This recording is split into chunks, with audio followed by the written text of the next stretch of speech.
guys, so I have had my Rift S for a bit over a week now, and I have some thoughts to share. As context, before this I had the Rift CV1, or the first consumer version, for about 3 years. That was before touch, and I had it with touch, which obviously changed a lot, and now I have this. So the main thing for me, or the main question for me, is with the tracking. I was concerned that with it being inside out, that it just wasn't going to be reliable enough, or as reliable as I really wanted it to be. I mean, of course, there's the huge convenience factor of not having to have sensors all around your room. I mean, before I moved into this place, I actually had 4 sensors wall mounted facing into my play area. But now that's not really possible. So before this, I had 2 sensors mounted on the desk, but that was still pretty cumbersome because I don't know if you can tell, but I'm sharing my desk with somebody. So not ideal. That was one of the big reasons I was excited to get this, even though I was a bit, weary. So I got it in, and just to get right on top of that, I have had some tracking issues. Now, part of that I think is because in this play area, I have this white wall behind me, and when I have my blinds open, the sunlight, daylight, floods the room, and I think bounces off of this and causes this to trip up. Now, it only happens when the sun is like really coming into the room. So that's the only times I really notice it just completely crap out.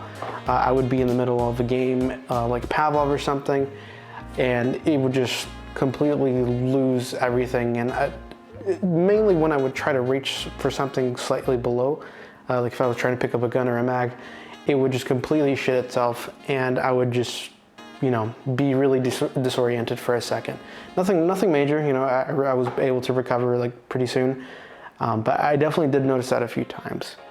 It hasn't happened recently, but it definitely did happen a handful of times, enough to the point where I was a bit concerned.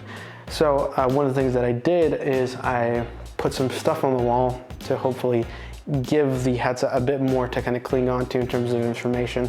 I don't know if it was just confused because it was just mostly a bare wall. So I ended up putting some pictures in the sort of a grid array to help it, stay more planted, at least in theory. And well, since I've done that, I haven't really seen it happen. But again, I haven't really played during the times where the room is really getting flooded with daylight. And to be clear, that issue happened regardless if I had my curtains open or closed. I mean, granted, my curtains aren't very dark or anything, so they do let quite a bit of light through. So it could still happen, but I haven't had it happen in, I don't know, a few days, especially since I did this. Again, I can't really confirm whether this actually helps or if it's just, helping me think that it's helping it, but I haven't really had this issues. But anyway, I'm gonna get past that. The only other issue I'll have is with one of the gun stocks, which I'll cover in a bit. But tracking, despite those few quirks that I had, it's been pretty nice not having to worry about sensors. That's the main takeaway. Now, let's move on to another big concern I had, which was audio. Now, with the CV1, I had the headphones built in, and I didn't really think too much of it. I guess I kind of just took it for granted, but it was pretty good audio.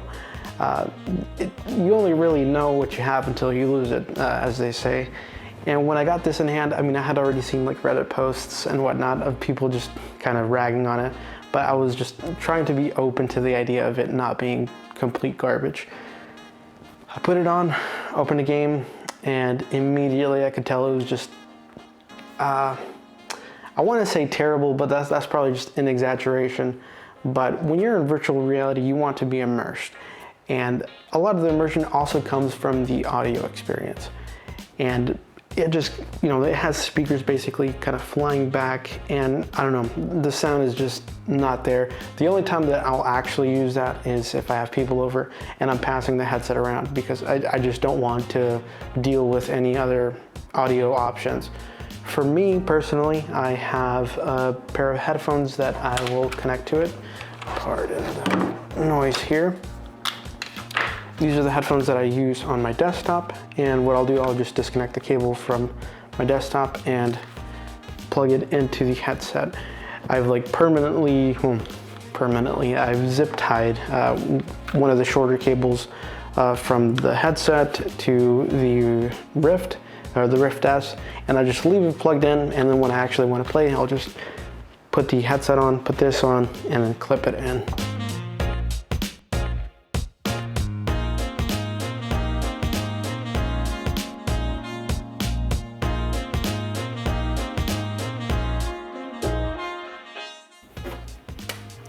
Now, while the most part, this thing works, and it works pretty well. Again, this is all 3D printed, but some of the issues that I run into is that when I have it like this, the space between this and the headset is pretty close, and that can lead to it not tracking it properly. And what ends up happening, or what it looks like happens, is that when you're actually holding a gun like this, it will think that this isn't being tracked, and what I'm assuming is that it resorts to the IME or the motion sensors to kind of try to back it up, and what it ends up doing is in game, what the gun looks like it's doing is this, like waving from the back, which can be really distracting. And I've tried a couple things to see if I could mitigate that, moving this more forward, you know, just dealing with the spacing, and it doesn't really seem to help all that much. I think it's just a limitation of the actual space that we have here. Even if I were to put this all the way up, then it would kind of occlude the front one, and I don't know. Nothing great all around. Hopefully we can figure out something to, you know, work around that. But there are other third-party gun stocks that would probably not have that issue if they're longer, I would imagine, or maybe more angled up. I mean, this is an evolving project. I know that the maker behind this is working on new files. I've been testing some of them out. Haven't been quite happy with some of the developments, but I'll keep an eye on it, and I'll leave a link down below if you're interested in something like this.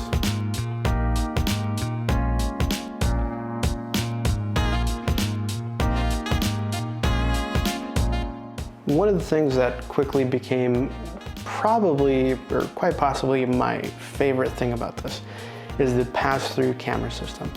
So I have it bound, or I have it set to stay on for a minute when I press the Oculus home button, and it's just great to be able to don my headset on and then, you know, do whatever else I have to do. I can move my chair away from my play area. I can, you know, pick up a drink, you know, anything that seems pretty minor, I can do now really easily with the headset still on. Now, before on the CV1, you had a little bit of space under in the nose area, so you could kind of like peek through. There's like a tiny sliver on this now. So, I mean, I guess it's more immersive, but you can't really do that now, but I think the camera system way more than makes up for it. It's really nice to be able to do stuff, or, you know, see people coming in, little things like that. It's just really, really nice to have it. And for the most part, everything is laid out properly and to scale. It's only when things get really close that they kind of just, you know, tend to kind of fall apart. You're not going to be reading text from across the room or anything like that. It's not super sharp, but it gives you like such a good awareness of your room. So if there's something unexpected in your area, you can see it even after you have the headset on. I normally just put the headset on, move my chair out, you know, do a quick look around to see if anything else is out of place. And again, it's definitely my favorite feature. It was something kind of minor, but man, it just made such a big difference in terms of how I set stuff up. Because now I don't have to worry about the sensors, and I can just put it on and not worry about anything else. One more key feature that I will mention, at least for me, I've heard some pretty contrasting opinions on the subreddit, but in terms of comfort, this new Halo style strap, I'll show you the process for me putting this on, or you might have seen it already in the clip, but what you'll have to do is, before you put it on, you'll have to unwind this, because it always comes back down some way, and then put it over your head and clamp it on. Now, for me, this is way more comfortable. I can have this on for such a long time, and I don't know.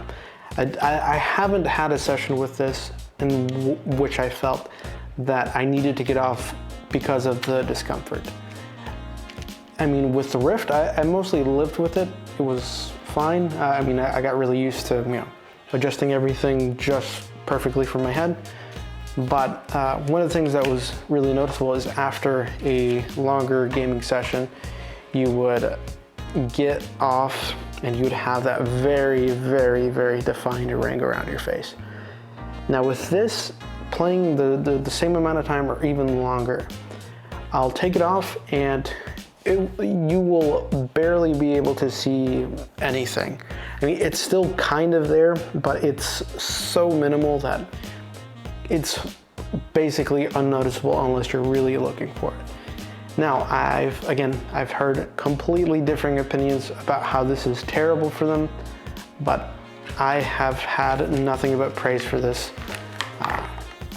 Now, I don't know if people are putting it on differently. I mean, obviously head shape is going to come into it, but put it on, make sure this is on the back of my skull, tighten it up, and that's it. It's great. I mean, you can still kind of adjust this. It's not nearly as adjustable as the CV1 in terms of the front, but I found that I haven't had to rely on that just because putting it on is just so easy and so comfortable for me.